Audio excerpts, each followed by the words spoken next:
십자가는 하나님께서 독생자를 제물로 내어주실 만큼 우리를 사랑한다는 고백입니다.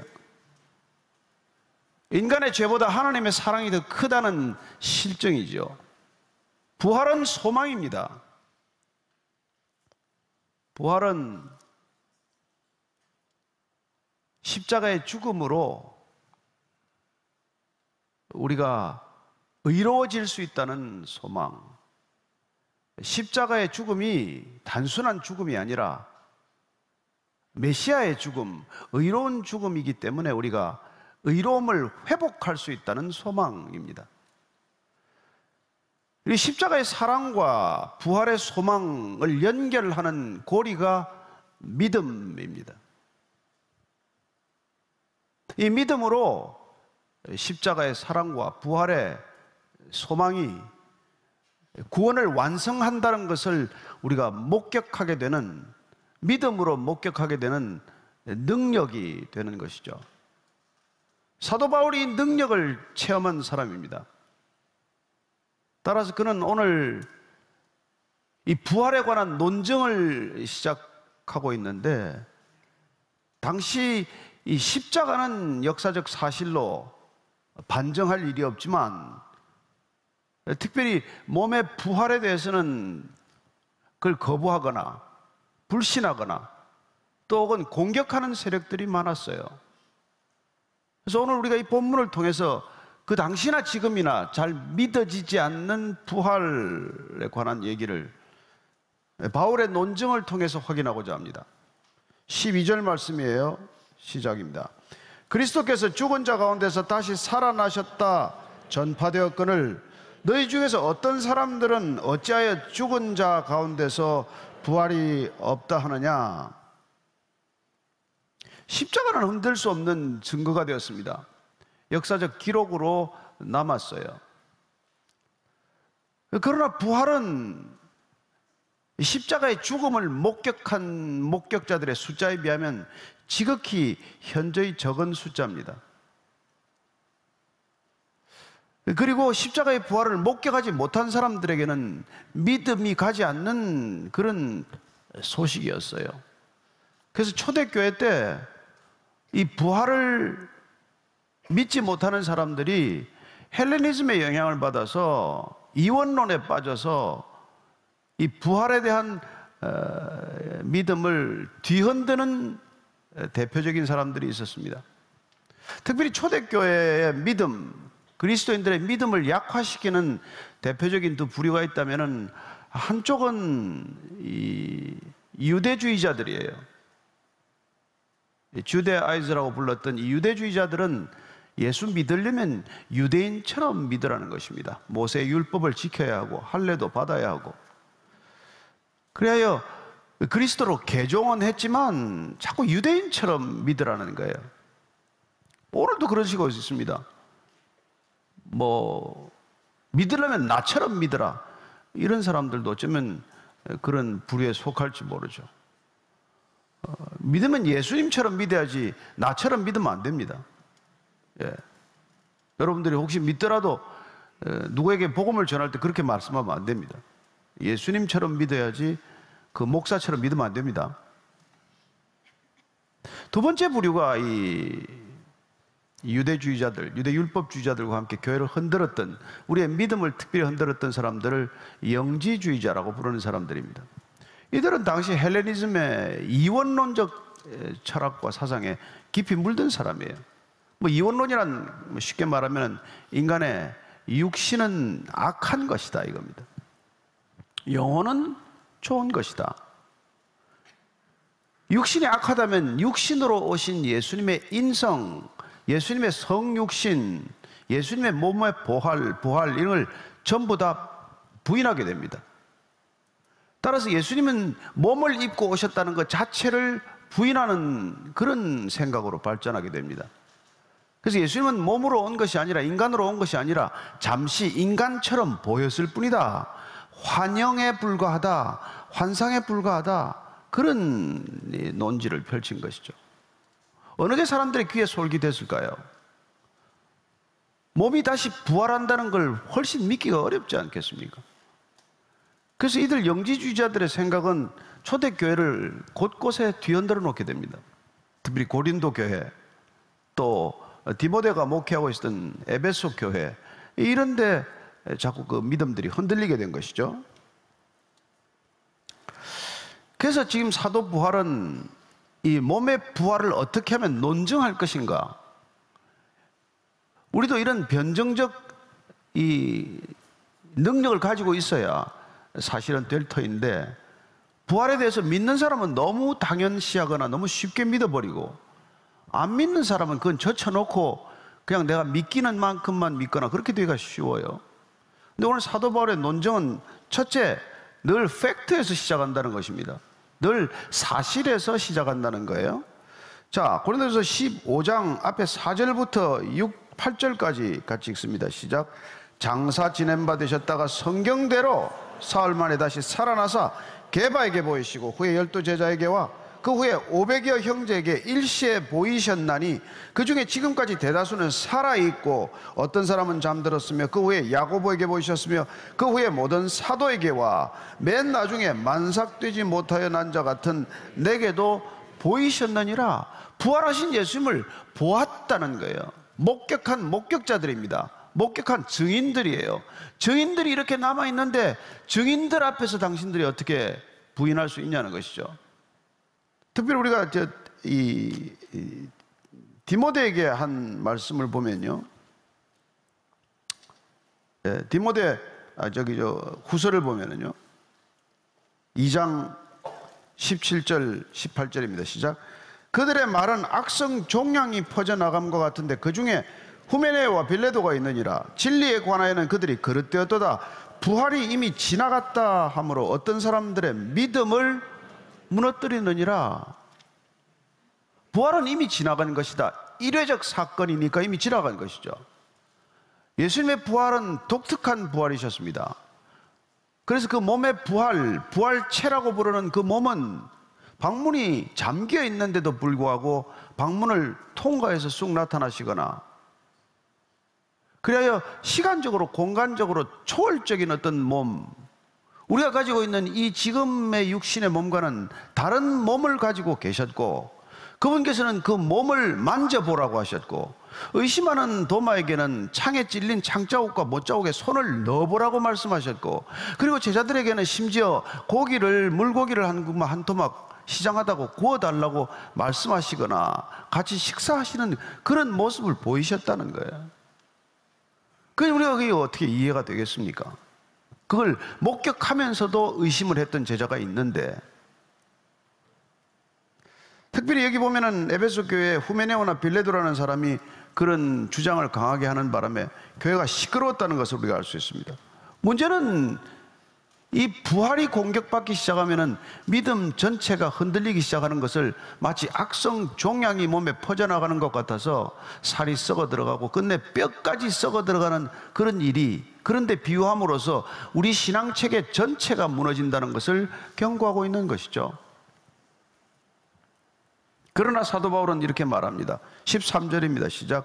만일 죽은 자의 부활이 없으면 그리스도도 다시 살아나지 못하셨으리라.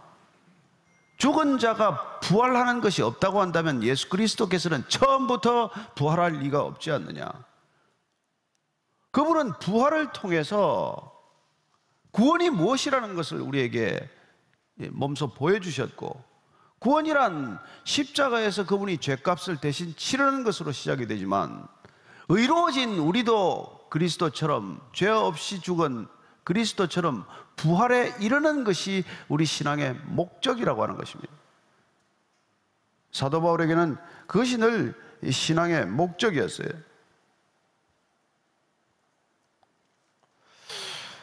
따라서 그리스도께서 다시 살아나지 못하셨으면 우리가 전파하는 것도 헛것이요 또 너희 믿음도 헛것이다, 이렇게 말합니다. 그리스도가 마실 부활하지 않았다고 한다면은, 그러면 복음 전도자들이 전하는 건 도대체 무엇입니까? 뭘 전한다는 것입니까? 복음이란 무엇입니까? 알맹이가 쏙 빠진 것, 본질과 핵심이 사라진 것, 그걸 전하고 다니는 것 이외에 뭘 전한다는 것입니까? 따라서 복음 전도 자체가 헛것, 허망한 소리, 허무맹랑하고 알맹이가 없는 소리, 그야말로 소음에 불과한 그런 소리가 되고 마는 것이죠. 그렇게 된다면 우리는 실체가 없는 믿음, 그야말로 믿을 게 없는 믿음이 되고 말지 않느냐, 그렇게 말하는 것이죠. 그러나 사도 바울은 그리스도를, 부활한 그리스도를 만났고 그분으로부터 소명을 받았고, 그리고 그는 그 믿음의 능력으로 복음의 길 걸음을 멈추지 않고 다녔던 사람 아닙니까? 따라서 그는 어떻게 그의 믿음을 고백합니까? 믿음이란 무엇입니까? 그에게는 우리가 갈라디아서 잘 아는 말씀처럼 그의 얘기를 한번 다시 읽어보십시다. 갈라디아서 2장, 우리가 잘 아는 말씀 20절 한번 큰 소리로, 이건 암송하시는 분은 암송함으로, 또 읽는 분은 같이 읽습니다. 시작. 내가 그리스도와 함께 십자가에 못 박혔나니 그런즉 이제는 내가 사는 것이 아니요 오직 내 안에 그리스도께서 사시는 것이라. 이제 내가 육체 가운데 사는 것은 나를 사랑하사 나를 위하여 자기 자신을 버리신 하나님의 아들을 믿는 믿음 안에서 사는 것이라. 이 사도 바울의 위대한 신앙 고백은 뭐로부터 시작이 됩니까? 십자가에 못 박혔다는 것을 그 자신이 직접 경험한 것처럼 고백한다는 것이죠. 그는 십자가의 죽음에 참여했습니다. 그리고는 부활 생명이 내 안에 사는 것을 나는 증언할 수 있습니다. 그렇습니다. 십자가의 죽음이 이루어졌다면, 그 죽음에 동참했다면, 그러면 우리는 그 부활의 생명에도 참여하게 된다는 것입니다.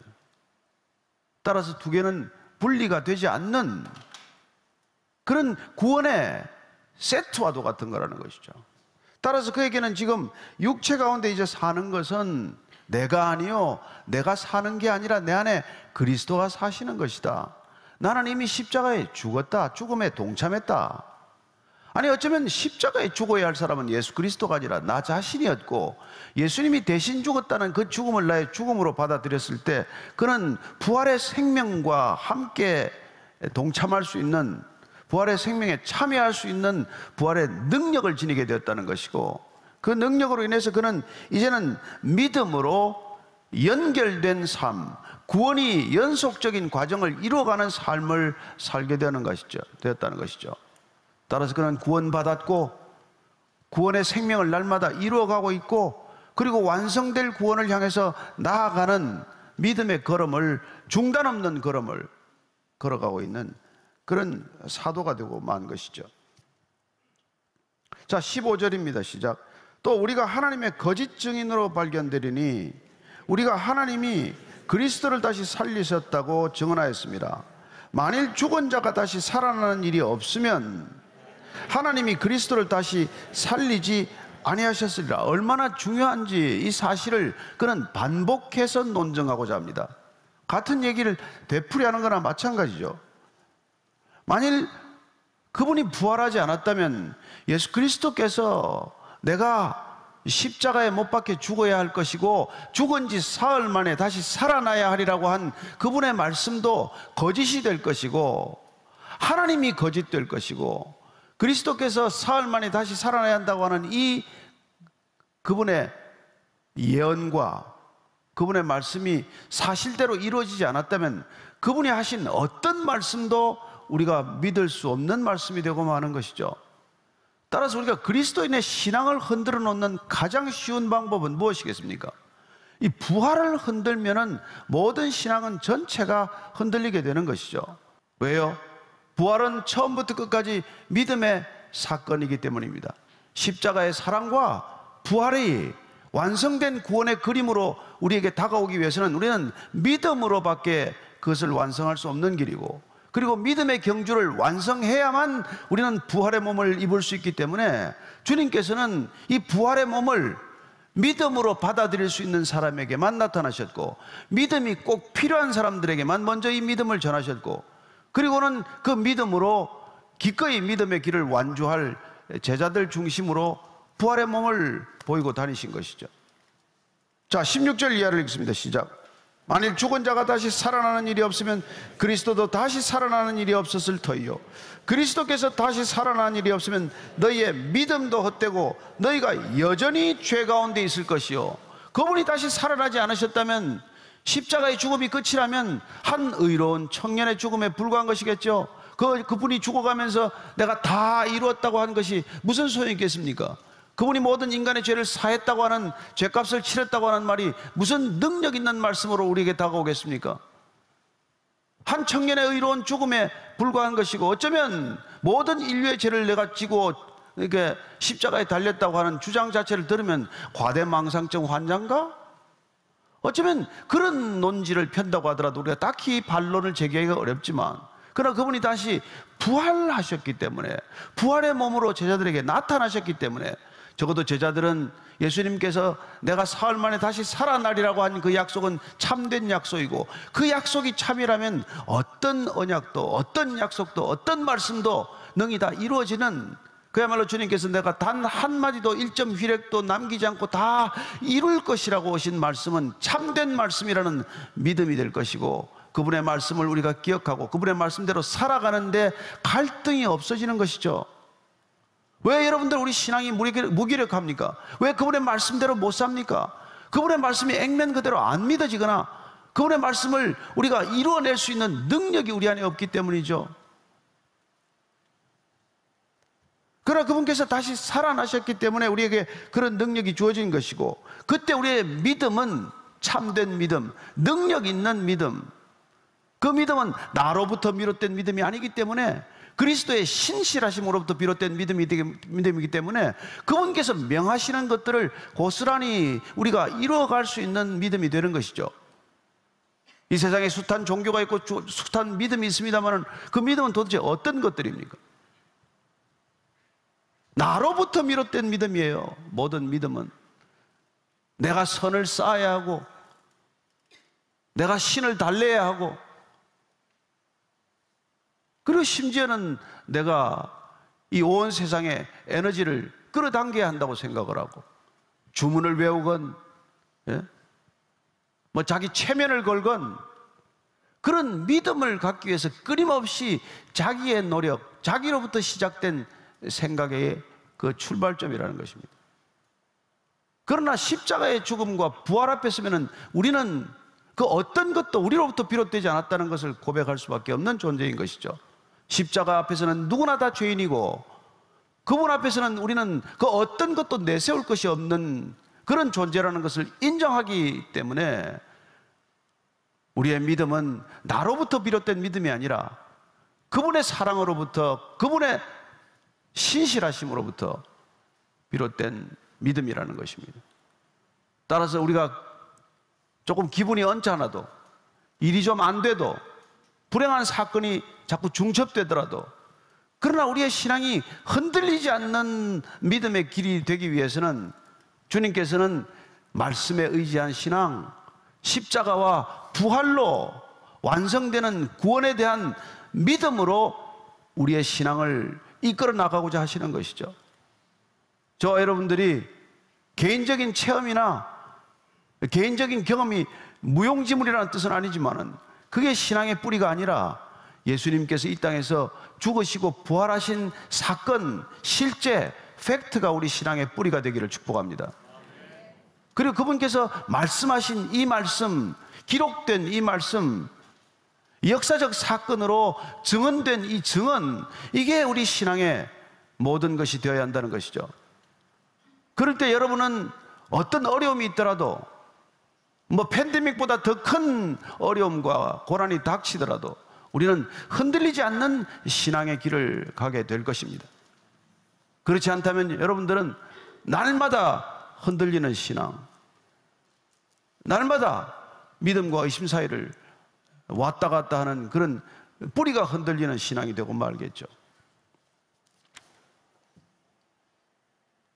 중요한 것은 오늘 사도 바울이 다시 한번 기억하게 합니다. 그분이 죽으심으로, 그리고 그분이 다시 사심으로, 부활하심으로 우리는 더 이상 죄에 묶여있는, 죄의 종로로 타는 존재가 아니라는 것이에요. 그럼 만약 부활이 없다면 그분의 의로운 죽음은 입증될 길이 없고 하나님께서 그의 죽음을 통해서 우리 인간에게 의로운 관계를 회복하시겠다는 확증이 없고, 그렇다면 우리는 여전히 죄 가운데 있을 것이고 여전히 우리는 죄 짓다가 죄인으로 죽을 수밖에 없는 존재라는 것입니다. 사도 바울의 변증이에요. 18절, 또한 그리스도 안에서 잠자는 자도 망하였으리니 만일 그리스도 안에서 우리가 바라는 것이 다만 이 세상의 삶뿐이면 모든 사람 가운데 우리가 더욱 불쌍한 자이리라. 그리스도 안에서 잠자는 자, 그리스도 안에서 죽는 자라는 뜻이에요. 잠들다라는 것, 죽는다라는 표현은 같이 썼던 표현입니다. 그리스도 안에서 죽는 자도 망하기는 마찬가지라는 거예요. 그러면 그리스도 왜 믿습니까? 신앙 왜 우리가 가져야 합니까? 그리스도 안에 있어도 망하고 그리스도 밖에 있어도 망한다면 뭐 그리스도 안에서 굳이 망할 것까지 뭐가 있어요? 무엇 때문에 우리가 믿느냐는 말이죠. 믿어도 아무것도 해결될 게 없는데, 믿어도 우리는 여전히 죄 가운데 있고, 믿어도 우리는 여전히 죄책 가운데서 어쩔 줄을 모르고 있고, 그리고 날마다 살아가는 것이 아니라 날마다 죄의 삭신, 죽음을 경험하고 있고 죽음의 정세에 시달리고 죽음을 향해 한 걸음 한 걸음 나아가고 있다면 우리가 그리스도 안에 있다는 표현 내지는 그리스도를 믿는다는 믿음은 도대체 무슨 능력이 있고 무슨 가치가 있고 무슨 의미가 있냐는 반문이죠. 그리고 그는 이렇게 말합니다. 그래서 우리가 그리스도 안에서 만약 그런 의로움이나 그런 구원에 대한 감격이나 구원에 대한 소망 없이 다만 우리가 이 세상에서 바라는 것들이 그 신앙이 없는 사람들과 하나도 다를 바 없이 조금 더 잘 먹고 조금 더 잘 살고 또 조금 더 잘 입고 조금 더 건강하게 살고 조금 더 인기를 누리고 명예를 누리고 사는 것, 조금 더 힘 있는 존재가 되는 것, 그런 것들이 우리의 소망이라면 도대체 우리는 그리스도 안에서 예수 모르고 살아가는 사람보다도 더 불쌍한 사람, 더 비참한 사람, 더 가련한 사람이 될 것이라고 말합니다. 따라서 이 세상에서 우리가 부활을 모르는 사람들, 부활 생명이 없는, 거듭남이 없는 영원한 생명을 알지도 못하는 그 사람들이 살아가는 방식과 같은 방식으로 살 수는 없는 일이라는 것. 그리고 우리는 누구든지 그리스도를 주라고 고백하고 믿음을 끝까지 지키면은 우리가 다시 부활한 몸으로 하나님과의 새로운 삶으로 들어가게 된다는 것, 이걸 소망이라고 부른다는 것입니다. 따라서 우리는 궁극적으로 십자가의 사랑과 부활의 소망을 연결하는 이 믿음 하나로 우리는 날마다 구원을 이미 얻었으며 구원을 날마다 이루어가고 있으며 날마다 그 구원을 누리고 있으며 그리고 완성될 구원을 바라보며 달려가는 존재가 된 것이죠. 저는 저와 여러분들이 십자가를 향하여 달려가던 걸음을 이제 마치고 우리가 부활의 목표를 향해서 달려가는 저와 여러분이 되기를 축복합니다. 우리가 이 부활의 소망을 가지는 이상 우리는 절대로 우리 삶의 격을 떨어뜨리지 않습니다. 요한계시록을 보면은 7교회가 나오지 않습니까? 소아시아 교회 5교회가 주님께 책망을 받았습니다. 에베소 교회, 버가모 교회, 두아디라 교회, 라오디게아 교회, 이런 교회들은 비난을 받았지만, 지책을 받았지만 서머나 교회와 그리고 빌라델피아 교회는 칭찬을 받았어요. 그 차이는 어디 있는지 곰곰이 들여다보십시오. 다 가졌다거나 아무것도 없는 교회, 뭐 4대 교회, 이런 교회들은 다 가진 것 같지만 그러나 주님은 아무것도 없다고 말씀하십니다. 어떤 교회들은 특히 버가모와 두아디라 교회는 음란에 빠졌어요. 그 모든 이유들은 부활에 관한 소망이 흔들렸고 부활에 관한 소명을 놓쳤기 때문에 타락은 필연적이라는 것입니다.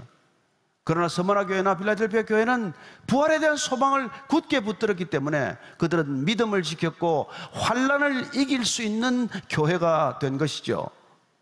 저는 배직교회도 주님께 칭찬받는 교회가 되기를 축복합니다. 썩어지는 것들에 소망을 두지 않고 썩지 않는 생명, 영원한 생명, 거듭난 생명, 부활의 생명에 소망을 굳게 붙들고 가는 저와 여러분이 되기를 축복합니다. 이게 부활을 맞는 우리의 소망이요, 부활을 맞는 우리의 기쁨이요, 부활을 살아가는 우리의 능력이 될 줄로 믿습니다.